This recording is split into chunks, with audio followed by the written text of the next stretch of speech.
कधी-कधी कामाच्या गडबडीमध्ये आपण काचेचे ग्लास एकमेकांमध्ये घालतो आणि मग ते अडकून बसतात. असंच काही माझ्याकडून झालं. या दिवाळीच्या गडबडीमध्ये आणि पाहुण्यांच्या वर्दळीमध्ये ओट्यावरील भांडी मांडताना पटपट पटपट ग्लास मी एकमेकांमध्ये घालत गेले आणि ते अडकून बसले. आता काय करावं बरं? म्हणून मी त्यांना वेगळे करण्यासाठी खूप प्रयत्न केला. परंतु काही केल्यास ते ग्लास एकमेकांमधून निघेनात. मग डोक्यामध्ये एक कल्पना आली, की या ग्लासमध्ये आपण खाद्यतेल सोडून पाहावं.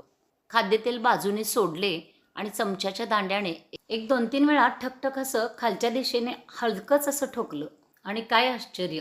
ग्लास एकमेकापासून वेगळे झाले. तुमच्याकडून असं कधी घडलं तर ही ट्रिक नक्की वापरा. मुळात असे ग्लास एकमेकांमध्ये न ठेवता मी आणखी एक ट्रिक सांगत आहे. ती नक्की वापरा जेणेकरून ग्लास एकमेकांमध्ये अडकणार नाहीत. त्यामध्ये कागदाच्या घड्या करून ग्लास असे एकमेकांमध्ये घालून ठेवा. ते कधीच अडकणार नाहीत. व्हिडिओ आवडले असल्यास लाईक, शेअर आणि सबस्क्राईब करा. धन्यवाद.